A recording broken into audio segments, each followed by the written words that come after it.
조용한 아침, 우리의 마음을 잠시 내려놓고 하나님의 말씀 안에서 머물러 보는 이 시간입니다.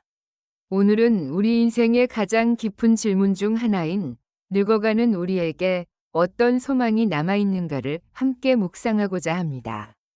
세월이 흐르고 얼굴에 주름이 늘고 손끝이 예전 같지 않을 때면 우리는 자신도 모르게 마음속에 이런 생각이 스며듭니다.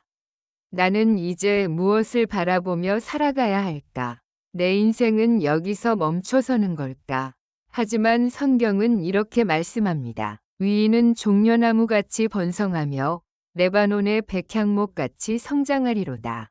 늙어도 여전히 결실하며 진액이 풍족하고 빛이 청청하니. 이 말씀은 시편 92편 12절부터 14절에 기록된 말씀입니다. 하나님은 우리의 나이를 따라 소망도 시든다고 말씀하지 않으셨습니다. 오히려 늙어도 여전히 결실한다고 말씀하십니다. 우리의 마음과 영혼은 하나님의 은혜 안에서 더욱 깊어지고 성숙해진다고 하셨습니다. 오늘 우리는 이 말씀 앞에 서서 다시 묻고 싶습니다. 주님, 나의 늙은 날에 주시는 소망은 무엇입니까? 그 물음에 함께 귀 기울이고 삶의 마지막까지 우리 안에서 역사하시는 하나님의 뜻과 사랑, 그리고 우리를 향한 계획을 다시금 붙들 수 있기를 바랍니다. 이제 늙어가는 우리가 품을 수 있는 소망에 대해 성경 말씀 속에서 그리고 실제 삶의 장면들 속에서 함께 걸어가 보겠습니다. 우리는 누구나 나이를 먹어갑니다. 세월은 누구도 멈춰 세우지 못합니다. 그런데 늙어간다는 사실은 단지 육체의 쇠약함을 의미하지 않습니다. 삶의 무게를 더 깊이 경험하고 지나온 날들을 되돌아보며 더 깊은 질문을 품게 되는 시간입니다. 이제 내 삶의 끝자락에서 나는 무엇을 바라보아야 하는가? 이 질문은 단순한 철학이 아니라 하나님 앞에서 우리 존재의 의미를 다시 묻는 간절한 고백이기도 합니다. 성경은 나이 듦을 연약함이나 쓸모없음으로 보지 않습니다. 오히려 하나님 안에서의 노년은 더욱 진액이 풍성하고 빛이 청청한 인생으로 그려집니다. 시편 92편 12절부터 14절에는 이렇게 기록되어 있습니다. 위인은 종려나무같이 번성하며 레바논의 백향목같이 성장하리로다. 여호와의 집에 심겼으며 우리 하나님의 뜰 안에서 번성하리로다. 늙어도 여전히 결실하며 진액이 풍족하고 빛이 청청하니. 늙어도 결실할 수 있다는 이 말씀은 나이가 들었다는 이유로 인생이 끝난 것이 아님을 말해줍니다. 하나님께 뿌리내린 삶은 계절이 바뀌고 시간이 흘러도 여전히 열매 맺는 삶이라는 것이지요. 그리고 우리는 깨닫습니다. 정작 중요한 것은 소망의 내용이 아니라 소망의 근원입니다. 나이가 들수록 우리는 더 이상 세상의 조건들로부터 소망을 얻기 어렵다는 것을 압니다. 재산도, 건강도, 사람들의 인정도, 시간이 지나면 언젠가는 우리 손을 떠나갑니다. 그래서 늙은 자의 소망은 세상이 주는 무엇이 아니라 세상을 넘어 계신 하나님으로부터 오는 것임을 성경은 분명히 가르쳐 줍니다. 시편 39편 7절에서도 시인은 이렇게 고백합니다. 여호와여, 나는 주를 바라고 싸우며 주는 나의 소망이시니이다. 진정한 소망은 환경이 아닌 관계에서 시작됩니다. 하나님과의 깊어진 관계, 주님의 신실하심을 삶으로 경험한 그 사람에게는 흔들리지 않는 소망이 자라납니다. 그것은 내일이 보장되어 있어서가 아니라 주님이 내일도 함께 하신다는 확신 때문입니다. 하나님께서 우리에게 주시는 소망이 단지 마음의 위로에 그치지 않는다는 것을 우리는 아브라함의 삶을 통해 깊이 배울 수 있습니다. 아브라함은 100살이 되어서야 아들 이삭을 얻었습니다. 사람의 기준으로 보면 이미 모든 것이 늦은 때였습니다. 몸은 쇠약했고 아내 사라는 생리조차 끊긴 상태였습니다. 하지만 하나님은 그런 아브라함에게 생명의 약속을 주셨습니다. 로마서 4장 19절에서 21절에는 이렇게 기록되어 있습니다. 그가 100세가 되어 자기 몸이 죽은 것 같고 사라의 태도 죽은 것 같음을 알고도 믿음이 약해지지 아니하고 믿음이 없어 하나님의 약속을 의심하지 않고 믿음으로 견고하여져서 하나님께 영광을 돌리며 약속하신 그것을 또한 능히 이루실 줄을 확신하였으니 아브라함의 소망은 상황에서 온 것이 아니라 하나님의 약속을 붙든 믿음에서 나왔습니다. 우리도 마찬가지입니다. 육체는 늙어가도 하나님의 말씀은 변하지 않습니다. 환경은 메말라 보여도 하나님의 약속은 생명의 씨앗처럼 우리 안에서 반드시 싹을 틔웁니다. 그러니 늙어감 속에서도 낙심하지 마십시오. 주님의 약속은 시간이 지나도 유효하며 오히려 시간 속에서 더 깊고 단단하게 익어갑니다. 우리는 나이가 들수록 몸은 약해지고 예전처럼 부지런히 움직이기도 어렵습니다. 때로는 기억도 흐릿해지고 할 수 있는 일이 줄어들면서 자신이 점점 작아지는 듯한 느낌을 받을 때가 있습니다. 그러나 하나님 앞에서 우리의 존재는 결코 작아지지 않습니다. 주님은 우리를 나이로 판단하지 않으십니다. 오히려 늙은 날에도 주님을 찬송하는 사람을 기뻐하시고 그 찬송을 통해 하나님께서는 여전히 영광을 받으십니다. 시편 71편 18절에서는 이렇게 고백합니다. 하나님이여, 내가 늙어 백발이 될 때에도 나를 버리지 마시며 내가 주의 능력을 다음 세대에 전하고 주의 권능을 장래의 모든 사람에게 전하기까지 나를 떠나지 마소서. 늙음은 끝이 아니라 전달과 증거의 시작입니다. 주님을 오래 사랑한 사람의 고백은 다음 세대에게 살아있는 신앙의 유산이 됩니다. 여러분의 삶 속에 새겨진 주님의 은혜는 이 세대의 젊은이들에게 길을 비추는 등불이 될 수 있습니다. 그 빛은 약하지 않습니다. 주님 안에서 자란 연단된 신앙은 금보다 귀한 증언이 되기 때문입니다. 젊은 날에는 속도가 중요하게 여겨졌습니다. 얼마나 멀리 달려가느냐, 얼마나 빠르게 이룩하느냐가 삶의 기준이었지요. 그러나 나이가 들고 나면 우리는 더 이상 속도보다 깊이와 방향이 중요하다는 것을 알게 됩니다. 그 깊이는 오랜 시간 하나님과 함께 걷는 동안 우리 안에 쌓여온 눈물과 기도의 흔적들에서 나옵니다. 그리고 그 방향은 세상이 아닌 하나님의 말씀을 따라 살아온 자취 속에서 드러납니다. 욥기 12장 12절은 이렇게 말합니다. 늙은 자에게는 지혜가 있고 장수하는 자에게는 명철이 있느니라. 이 말씀은 단지 인생 경험이 많다는 뜻이 아닙니다. 오랜 세월 동안 하나님의 손에 붙들린 삶, 넘어지고 다시 일어나면서 주님을 더욱 신뢰하게 된 그 깊은 믿음이 지혜가 되어 흐른다는 것입니다. 그래서 여러분의 말 한마디, 조용한 기도 한 줄이 자녀에게, 후배에게, 교회 공동체에 놀라운 하나님의 메시지로 전해질 수 있습니다. 세월이 주는 선물은 하나님의 은혜 안에서 빚어진 지혜의 열매입니다. 세월은 돌이킬 수 없고 지나간 날들은 다시 돌아오지 않습니다. 그러나 우리가 아직 숨을 쉬고 눈을 뜨고 마음으로 주님을 부를 수 있다면 지금 이 순간이 바로 은혜의 시간입니다. 이제 와서 무엇을 할 수 있을까? 나는 너무 늦은 것 아닐까? 그런 마음이 드는 분이 있다면 주님께서는 이렇게 말씀하십니다. 지금도 괜찮다. 네가 내게 마음을 주기만 하면 된다.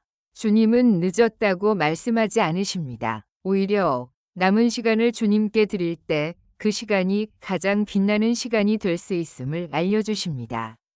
고린도후서 4장 16절에서는 이렇게 말씀합니다.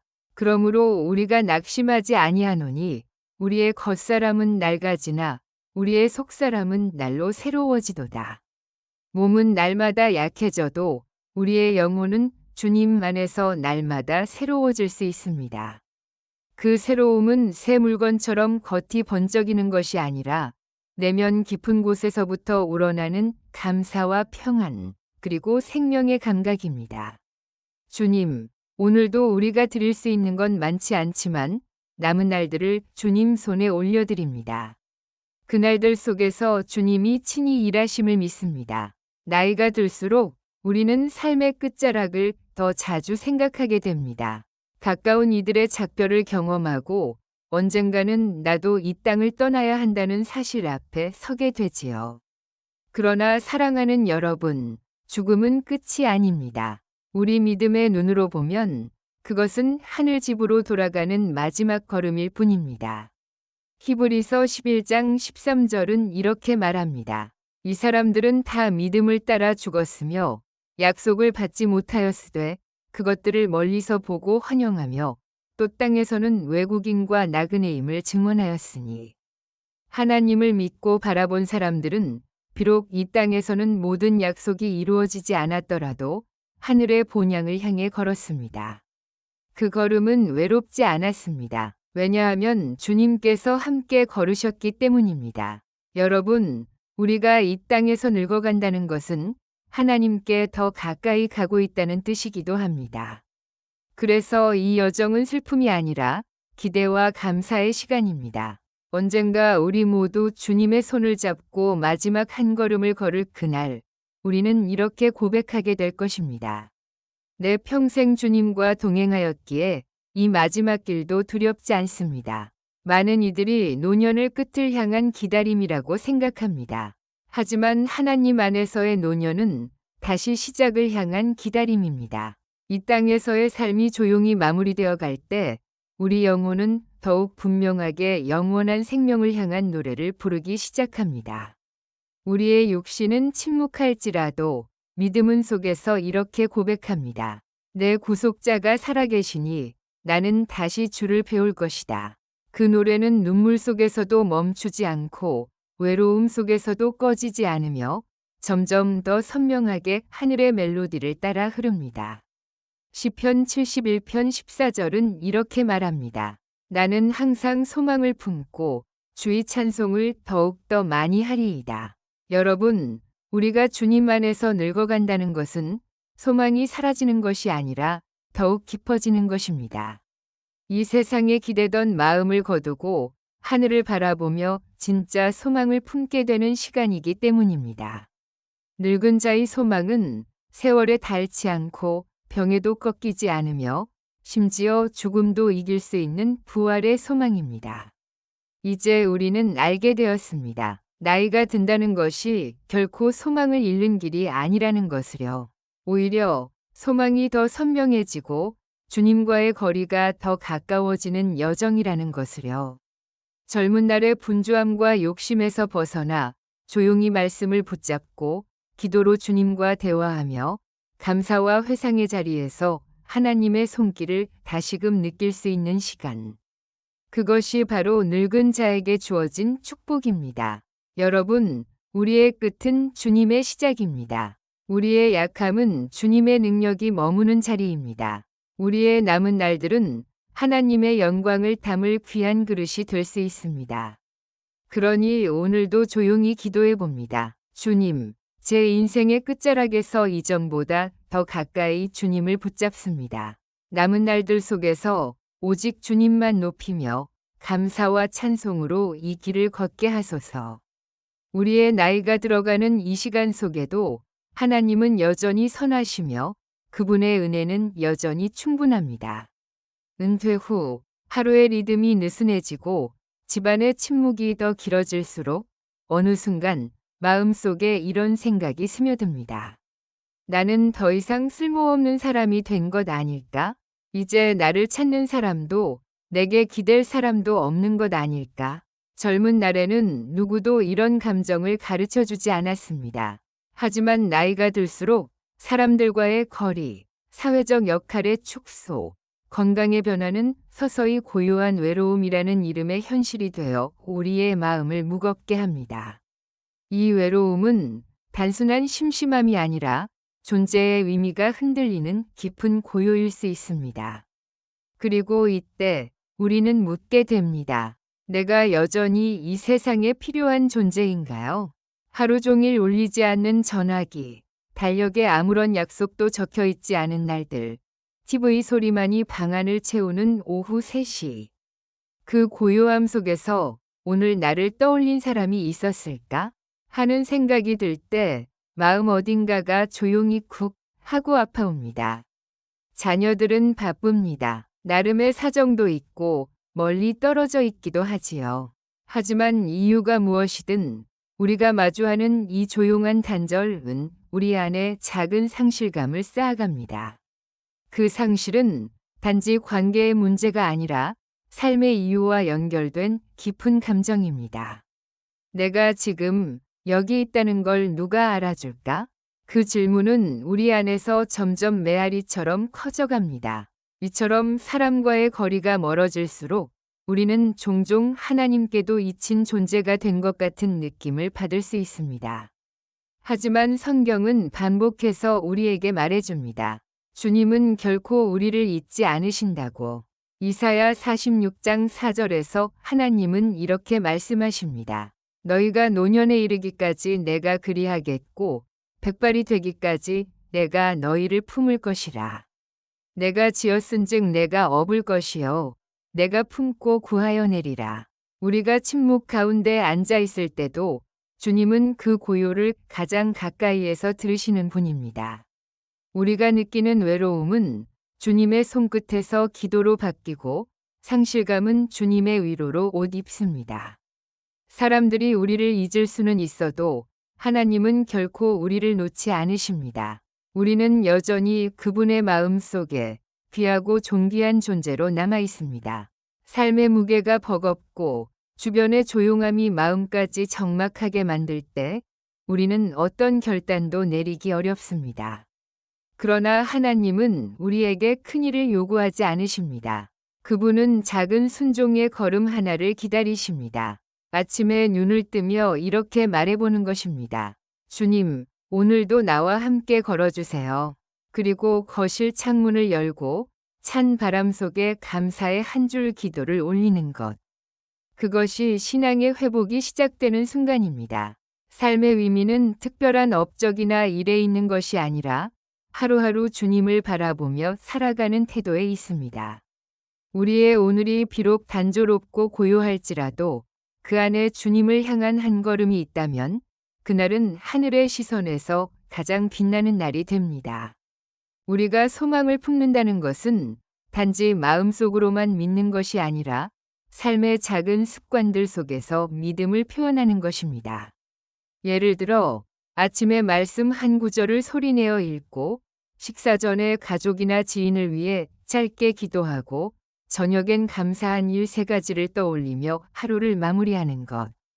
이런 단순한 루틴이 우리의 내면을 다시 하나님께로 정렬시켜 줍니다. 또한 연락을 기다리기보다 먼저 전화 한 통 걸어보는 것. 무릎이 아파도 교회 앞마당 한 바퀴 걸으며 기도하는 것. 혼자 있는 이웃에게 반찬 1가지 나눠주는 것. 이 모든 것이 하나님 나라의 소망을 우리 일상 속에 조용히 살아내는 행위가 됩니다. 삶의 속도는 줄었지만 깊이는 더 커질 수 있습니다. 그 깊이는 바로 오늘 우리가 택하는 작은 믿음의 실천에서 시작됩니다. 나이가 들면 우리는 자주 뒤로 물러나야 한다는 압박감을 느낍니다. 이제는 젊은 사람들이 할 일이야. 나는 빠지는 게 좋겠지. 하지만 하나님의 공동체 안에서 그 누구도 쓸모없거나 지나간 사람이 아닙니다. 여러분의 이야기는 누군가에게 믿음의 지도가 될 수 있고 여러분의 기도는 공동체에 보이지 않는 기둥이 될 수 있습니다. 교회 안에서 나 같은 사람이 뭘 하며 스스로를 작게 여기지 마세요. 하나님은 지금도 여러분을 통해 무언가를 세우고 계십니다. 어쩌면 젊은이들에게는 없는 묵직한 한마디, 아이들에겐 따뜻한 눈길과 손길, 중보기도 모임에서의 한 줄 고백. 그 모든 것이 늙은 자의 소망이 어떻게 삶으로 흘러가는지를 보여주는 증거입니다. 주님은 아직 여러분을 현장에 남겨두셨습니다. 그 뜻이 있다는 뜻입니다. 우리가 이 땅에서 보내는 시간은 유한하지만 그 안에 담긴 믿음과 사랑의 흔적은 다음 세대를 살리는 씨앗이 됩니다. 자녀에게 직접 복음을 전하지 못했다 해도 손주에게 성경책을 사주고 식탁 앞에서 기도하는 모습을 남긴다면 그것은 말 없는 전도입니다. 지금은 그 열매가 보이지 않을지라도 여러분이 흘린 눈물의 기도는 하나님의 때에 반드시 응답될 것입니다. 디모데후서 1장 5절에서 사도 바울은 디모데의 믿음을 이렇게 설명합니다. 이는 내 속에 거짓이 없는 믿음이 있음을 생각함이라. 이 믿음은 먼저 내 외조모 로이스와 내 어머니 유니게 속에 있더니 내 속에도 있는 줄을 확신하노라. 이처럼 외할머니의 믿음은 손자의 사명을 세우는 기반이 되었습니다. 여러분의 믿음도 누군가의 인생을 지탱하는 보이지 않는 등불이 될 수 있습니다. 그러니 오늘 우리가 살아가는 모습 하나하나가 신앙의 유산이 됨을 기억하며 작은 말, 작은 기도, 작은 사랑도 소홀히 여기지 마십시오.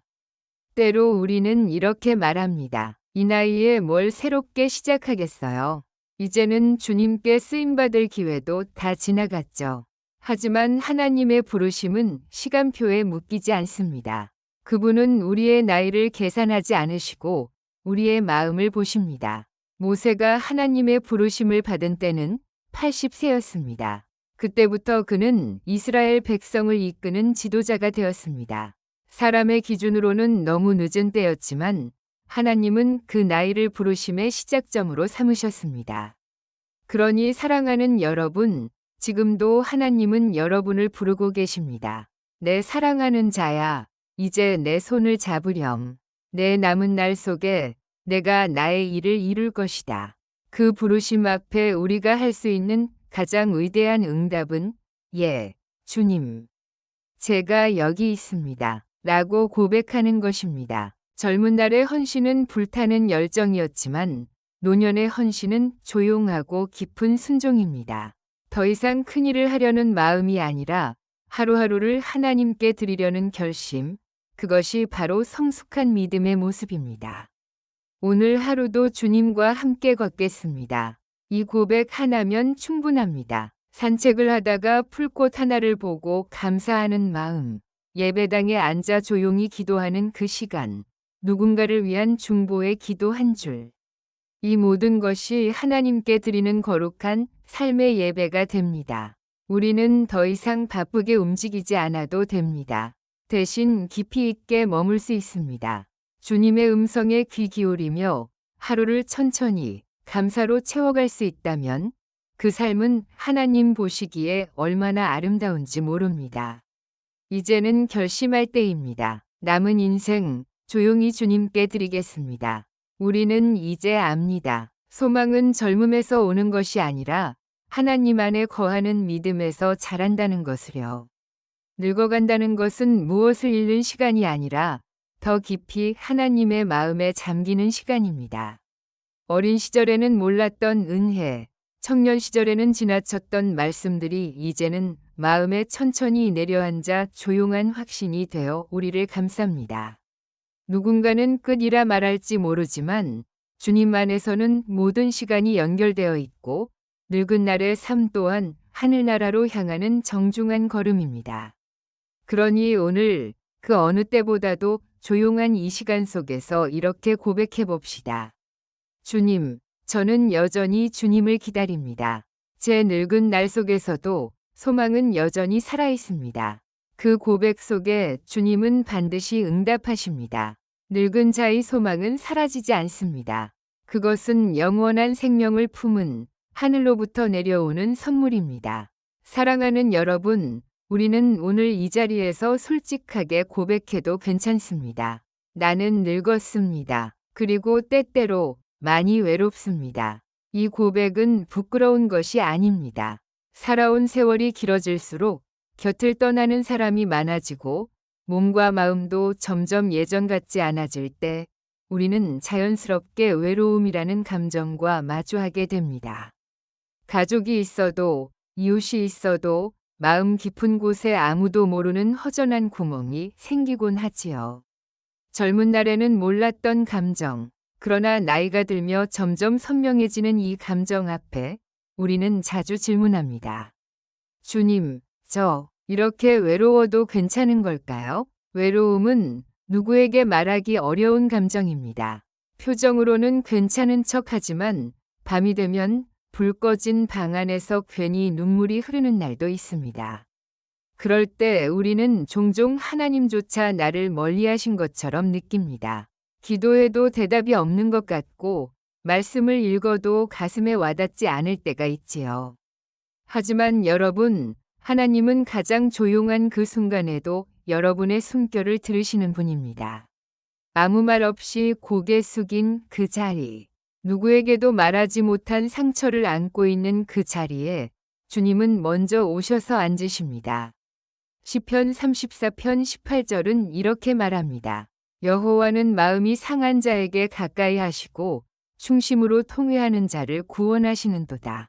우리는 상한 마음으로 앉아 있지만 하나님은 그 곁에 함께 앉으셔서 우리의 침묵까지도 들으십니다. 사람들은 잘 모릅니다. 여러분이 어떤 아픔을 겪었는지, 지나온 날들에 어떤 눈물과 고통이 있었는지, 겉으로는 괜찮아 보여도 그 속에 감춰진 수많은 이야기들은 말로 다 할 수 없습니다. 하지만 주님은 다 아십니다. 사람이 몰라도 괜찮습니다. 하나님은 아십니다. 그리고 이렇게 말씀하십니다. 내가 너를 안다. 네가 사랑했던 사람을 잃고 얼마나 울었는지도, 아무도 모르게 병원 복도를 혼자 걸으며 얼마나 두려웠는지도 안다. 네가 자녀를 위해 눈물로 기도했던 밤들도 하나하나 내 손에 새겨져 있다. 그러니 이제는 내 품 안에서 쉬어라. 내 고통의 무게를 나와 함께 나누자. 주님의 이 부드러운 음성은 우리 마음의 가장 깊은 상처를 만지십니다. 그 음성을 듣는 순간 우리는 외로움 속에서도 주님의 사랑 안에 붙들려 있음을 느끼게 됩니다. 하나님의 위로는 우리가 기대한 것처럼 거창하거나 극적이지 않을 수 있습니다. 오히려 아주 작고 조용한 방식으로 찾아옵니다. 어느 날 아침, 말씀 한 구절이 유난히 마음에 오래 남을 때, 눈을 뜨고 창밖을 바라보며 그래도 오늘은 살고 싶다는 생각이 들 때, 그것이 바로 회복이 시작된 증거입니다. 주님은 우리를 한순간에 바꾸지 않으십니다. 대신 하루하루 한 조각씩 우리 안에 새로운 생명의 숨결을 불어넣으십니다. 그 숨결이 점점 마음을 덮기 시작하면 우리는 더 이상 과거의 상처에 머물지 않고 미래의 주님을 기대하는 자리로 나아가게 됩니다. 그리고 어느 순간 나는 괜찮아질 수 있구나. 주님 안에서 나는 여전히 살아있는 존재구나 하는 잊고 지냈던 확신이 우리 안에 다시 피어나기 시작합니다. 우리의 마음이 조금씩 회복되기 시작하면 자연스럽게 주님께 드리고 싶은 말이 생깁니다. 그동안 눌러두었던 감정들, 참느라 표현하지 못했던 속마음들이 조용히 고백이라는 이름으로 입 밖에 나옵니다. 주님, 사실 너무 힘들었습니다.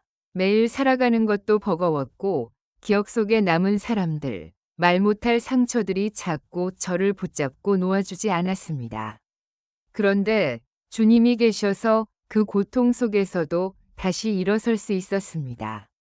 이런 고백은 단지 감정의 표현을 넘어서 주님과 다시 연결되는 믿음의 언어입니다. 시편 73편 26절의 말씀처럼 내 육체와 마음은 쇠약하나 하나님은 내 마음의 반석이시요 영원한 분기시시라. 이 고백이 우리 입술에서 흘러나오는 순간 우리는 이전과 다른 사람으로 다시 살아가기 시작한 것입니다. 이제 마음을 열고 주님께 고백하고 다시 걸어가기로 결심한 그 후에 우리는 말로 설명할 수 없는 평안을 경험하게 됩니다. 그 평안은 상황이 완전히 달라졌기 때문이 아니라 우리 마음의 시선이 달라졌기 때문에 찾아옵니다. 여전히 몸은 아프고 주변 사람들은 예전처럼 자주 찾아오지 않을 수 있지만 이제는 알고 있습니다. 나는 혼자가 아니다. 하나님이 나와 함께 계신다. 이 깨달음 하나가 우리의 마음에 잔잔한 강물처럼 흐르기 시작하면 무겁던 삶도 가벼워지고 밤마다 흐르던 눈물도 감사와 기도로 바뀌기 시작합니다. 그리고 우리는 비로소 이렇게 고백할 수 있게 됩니다. 주님, 제 마음이 이제 안정을 찾았습니다. 이 평안이 다시 살아갈 수 있는 힘이 됩니다. 마음이 치유되고 나면 우리는 다시 삶을 바라볼 수 있게 됩니다. 어제는 그저 견디기 바빴던 시간이었지만 이제는 남은 날들을 주님과 함께 살아가고 싶다는 소망이 생깁니다. 젊은 날과는 다를 수 있습니다. 할 수 있는 일도 감당할 수 있는 무게도 줄었을 수 있습니다. 하지만 그것이 하나님의 쓰임에서 벗어났다는 뜻은 아닙니다. 오히려 지금 이 시기야말로 하나님과 더욱 깊이 동행할 수 있는 시간입니다. 성경 말씀 한 줄을 곱씹고 하루에 한 사람을 위해 기도하며 혼자 있는 시간을 하나님과 함께 머무는 시간으로 바꾼다면 그날은 결코 헛되지 않습니다. 주님은 우리의 남은 여정을 의미 없이 흘려보내지 않으십니다. 그분은 마지막까지 우리를 이끄시고 끝까지 동행하십니다. 그러니 오늘 우리의 입술로 이 고백을 올려드릴 수 있습니다. 주님, 남은 생애가 많지 않더라도 괜찮습니다. 그 모든 순간을 주님과 함께 걷겠습니다. 회복된 마음은 그 자체로도 귀하지만 누군가를 향한 위로의 통로가 될 때 더욱 빛납니다. 어느 날 문득 나와 같은 외로움을 겪고 있을 누군가가 떠오를 때가 있습니다. 혼자 사는 친구, 병상에 누운 지인, 가족과 멀어진 누군가의 얼굴이 가슴 한구석에 조용히 스며듭니다. 그때 우리는 기도로 그들을 안아줄 수 있습니다. 주님, 제가 걸어온 외로움과 상처의 길을 이제는 위로의 도구로 사용해 주세요. 제가 받은 위로로 누군가의 눈물을 닦아줄 수 있게 해주세요. 고린도후서 1장 4절은 이렇게 말씀합니다. 우리의 모든 환난 중에서 우리를 위로하사 우리로 하여금 하나님께 받는 위로로서 모든 환난 중에 있는 자들을 능히 위로하게 하시는 이시로다. 하나님께 받은 위로는 우리 안에 머물지 않습니다. 그것은 반드시 흘러가고 전달되고 이어집니다. 그리고 그 흐름 안에서 우리는 더 이상 상처 입은 자가 아닌 치유의 전달자로 살아가게 됩니다. 이제 긴 시간을 걸어왔습니다. 상처를 마주하고 외로움을 인정하고 하나님의 시선으로 나를 다시 바라보며 조용히 회복의 길을 걸어왔습니다. 그리고 지금 우리는 비로소 주님의 품 안에 머물러도 괜찮다는 확신에 이르렀습니다. 더 이상 애쓰지 않아도 됩니다. 억지로 괜찮은 척 하지 않아도 됩니다. 그저 있는 모습 그대로 주님 앞에 나를 내려놓기만 하면 됩니다. 그분의 사랑은 충분하고 그분의 품은 넉넉하며 그분의 은혜는 우리가 걸어온 길 위에 따뜻한 이불처럼 덮여 있습니다. 그러니 이제 우리의 마음을 조용히 내려놓으며 이렇게 고백해 봅니다. 주님, 오늘도 여기까지 오게 하신 은혜에 감사합니다. 이제는 조급함도 두려움도 없이 주님의 품에서 조용히 안식하겠습니다. 그 안식 속에서 다시 살아갈 힘을 얻겠습니다. 사랑의 주님, 오늘 이 기도의 자리에 조용히 나아옵니다. 숨기고 있던 마음을 내려놓고 주님 앞에서 진실하게 고백하고 싶습니다. 주님, 저는 참 많이 지쳐 있었습니다.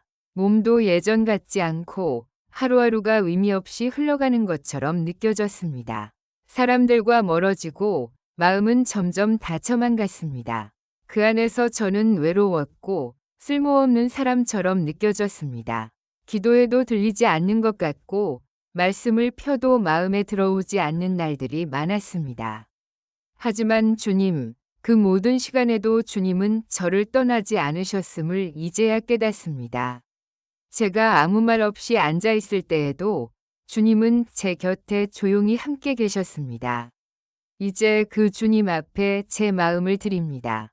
감추지 않고 있는 그대로 드립니다. 주님, 이제 저는 다시 일어서고자 합니다. 비록 걸음은 느릴지라도 주님께서 이끄시는 길을 따르겠습니다. 더 이상 외면하지 않겠습니다. 더 이상 뒤로 물러서지 않겠습니다. 남은 생애를 주님의 손에 올려드립니다. 매일 아침 눈을 뜰 때 주님, 오늘도 저를 사용해 주세요. 이 고백을 드리겠습니다. 누구를 만나든 어떤 일을 하든 작은 말 한마디, 짧은 기도 하나에도 주님의 마음을 담을 수 있는 사람이 되게 해주세요. 과거의 아픔에 붙잡히지 않고 다가올 날들을 두려워하지 않고 오늘 하루에 충실한 믿음의 사람으로 살아가고 싶습니다. 주님, 제 힘으로는 부족하지만 주님과 함께라면 가능합니다. 이제 저는 결심합니다. 오늘부터 다시 주님과 동행하겠습니다. 주님, 지나온 시간을 돌이켜보면 제가 걸어온 길은 언제나 주님의 은혜 위에 있었습니다. 넘어졌을 때에도 주님은 다시 일어설 수 있도록 손을 내밀어 주셨고, 혼자인 줄 알았던 시간에도 주님의 시선은 늘 저를 향하고 있었습니다. 많이 울었습니다. 때로는 이유 없이, 때로는 너무 분명해서 흘리는 눈물이 있었습니다. 하지만 그 모든 눈물조차 주님의 손바닥에 담겨 있었음을 이제는 믿습니다. 주님, 감사합니다. 제가 포기하고 싶었던 날에도 포기하지 않으시고 조용히 제 옆을 걸어주셔서 감사합니다. 이 나이까지 살아올 수 있었던 것도, 지금 이 순간 숨 쉬며 주님을 찬양할 수 있는 것도 모두 주님의 은혜입니다. 주님, 그 은혜에 감사드리며 남은 인생의 모든 날도 감사로 채워가겠습니다. 주님, 이제 제 마음이 조금씩 회복되니 다른 이들을 위한 기도를 드릴 수 있는 여유도 생깁니다. 주님, 제 자녀들을 위해 기도합니다. 멀리 있어 자주 보지 못해도, 삶의 무게로 말이 줄어들었어도 그들의 인생 여정 속에 주님이 늘 함께 하시기를 간절히 바랍니다. 그들이 힘겨울 때 주님을 찾게 하시고, 감사할 때 주님께 영광 돌리게 하시며, 무엇보다 믿음 안에서 서 있는 사람들 되게 해주세요. 주님, 손주들과 교회 청년들, 이 땅의 다음 세대들을 위해 기도합니다. 거친 세상 속에서 믿음을 지키기 어렵지만 그 마음의 말씀에 씨앗이 떨어지게 하시고 때가 되면 풍성한 열매를 맺게 하소서. 주님, 혼자 계신 어르신들, 병상에서 고통받는 분들, 가정 안에 상처가 깊은 이들을 위해 기도합니다. 그 마음에 주님의 위로가 스며들게 하시고 그 삶에도 소망의 빛이 비춰지게 하소서. 주님, 저를 회복시켜 주신 것처럼 이 기도를 듣는 모든 이들도 주님의 평안 안에 거하게 하소서. 주님, 이제 모든 기도를 마치며 제 마음을 조용히 주님께 올려드립니다. 바람이 불어도, 몸이 아파도, 사람들의 발걸음이 멀어져도 주님이 함께 계신다는 이 한 가지 사실로 저는 다시 평안해집니다. 이 평안은 세상이 줄 수 없는 것이고 세상이 빼앗을 수도 없습니다. 주님이 주시는 하늘의 평안, 그 평안이 오늘 제 마음을 감싸고 있습니다. 내일 어떤 일이 일어나든 주님과 함께 걷겠다는 이 마음 하나로 저는 충분합니다. 주님, 제 삶의 끝자락까지 제가 걸어가는 모든 길 위에 주님의 발자국이 함께 찍히기를 원합니다. 그리고 마지막 날 주님 앞에 섰을 때 이렇게 고백할 수 있기를 소망합니다. 주님, 제가 걷는 모든 걸음에 주님이 함께 계셨기에 제 삶은 참으로 복된 여정이었습니다. 주님, 감사합니다. 오늘도 그리고 내일도 주님과 함께 걷겠습니다. 아멘. 사랑하는 여러분, 오늘 우리는 함께 늙은 자의 소망에 대해 깊이 묵상했습니다. 세월이 흘러 몸은 약해지고 세상이 주는 의미들은 하나둘 옅어지지만 하나님 안에 있는 소망은 조금도 줄어들지 않음을 우리는 함께 확인했습니다. 주님은 여전히 우리를 기억하시고 우리의 남은 날 속에서도 가장 귀한 일을 이루고 계십니다. 그러니 오늘 하루 감사로 시작하시고 작은 기도로 마무리해 보세요. 그 안에 주님이 함께 계십니다. 여러분의 늙은 날이 주님 안에서 가장 아름다운 결실의 계절이 되기를 기도합니다. 오늘 함께 해주셔서 진심으로 감사합니다. 여러분의 걸음마다 주님의 평안이 동행하시길 바랍니다. 샬롬, 주님 안에서 평안하세요.